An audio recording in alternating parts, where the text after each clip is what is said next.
Hello students, welcome to university academy YouTube channel. आज हम लोग Laplace transform properties and formula for network analysis discuss करेंगे।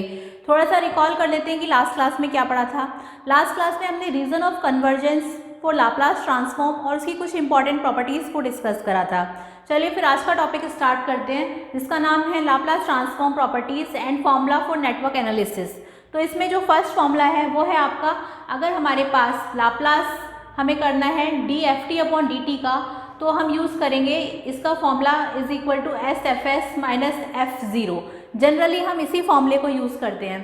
Second है, अगर हमारे पास लाप्लास है डी, जैसे यही फॉर्मूला है, अगर हम इसका डिफ्रेंशिएशन कर रहे हैं एन टाइम, तो D N F T upon D T N, तो इस फॉर्मूले को हम लिख सकते हैं is equal to S N minus one F S minus S N minus two F dash zero minus S N minus three F double dash zero up to F N minus one zero तक। और third formula है, अगर हमें Laplace करना है F T minus T zero का, तो हम लिख सकते हैं ई की power minus S T zero F S. Generally हम इस फॉर्मूले को यूज़ करते हैं। चलिए कुछ और इंपॉर्टेंट फॉर्मूलाज देख लेते हैं। ज़्यादा डिटेल्स में हम नहीं जाएंगे, बस वो फॉर्मूला आपको याद रखना है ताकि न्यूमेरिकल में हम कैसे उन्हें यूज़ करेंगे वो देखना है। तो नेक्स्ट फॉर्मूला है हमारा,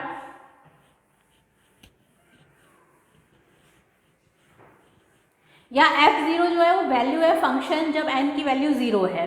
जो हम f0 ले रहे थे वो वैल्यू ऑफ फंक्शन है जब t हमारा 0 है तब के लिए। Value of function when t is 0, ये f0 की जो हम बात कर रहे थे। चलिए तो basic formula of Laplace transform देख लेते हैं। Basic formula of Laplace transform, तो पहला जो इम्पॉर्टेंट फॉर्मूला है वो है, सपोज हमारे पास डेल्टा फंक्शन है डेल टी, इसका लाप्लास ट्रांसफॉर्म करेंगे तो हमें 1 मिलेगा। ये आपको याद रखना है। मतलब अगर हमारे पास कोई इम्पल्स सिग्नल है डेल्टा टी, तो जब हम इसका लाप्लास ट्रांसफॉर्म करेंगे तो हमें 1 मिलेगा। इसी तरीके से कोई यूनिट स्टेप सिग्नल है यू टी, तो जब इसका लाप्लास ट्रांसफॉर्म करेंगे तो हमें मिलेगा 1 बाय एस। यू टी का लाप्लास ट्रांसफॉर्म करेंगे तो मिलेगा 1 by S.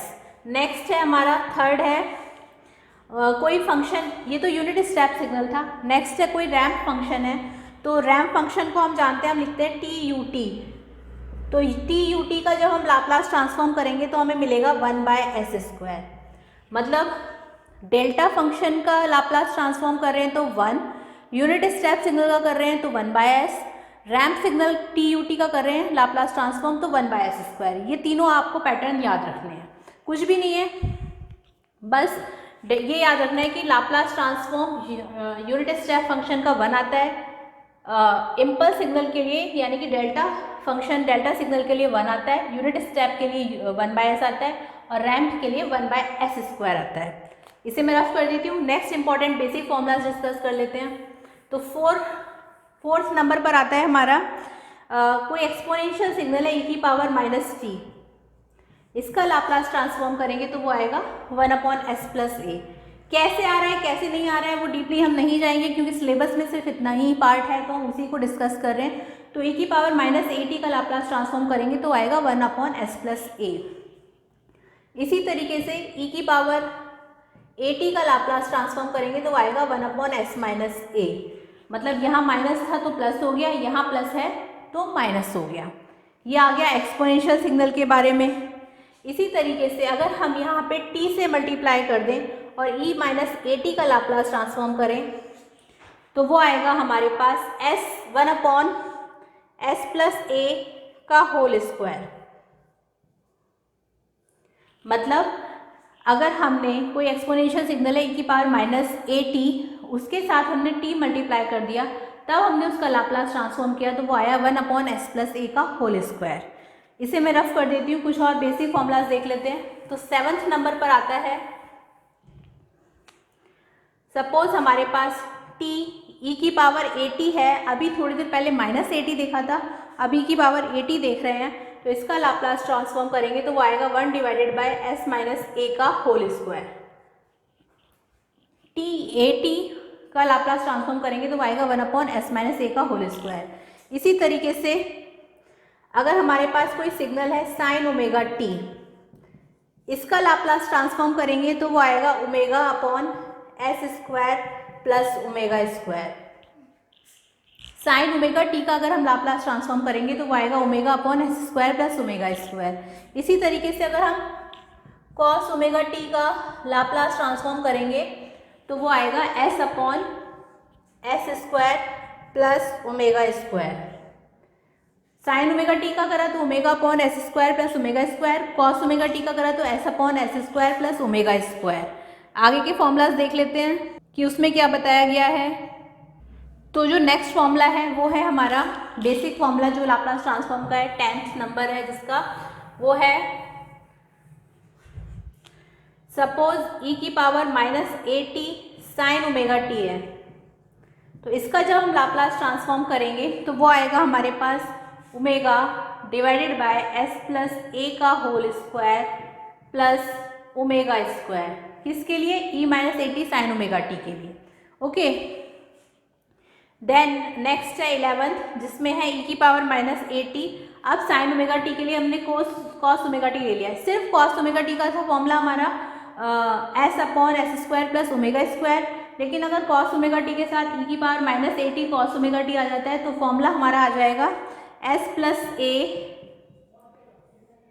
Then s plus divided by s plus a का whole square plus omega square, ये इस तरीके से।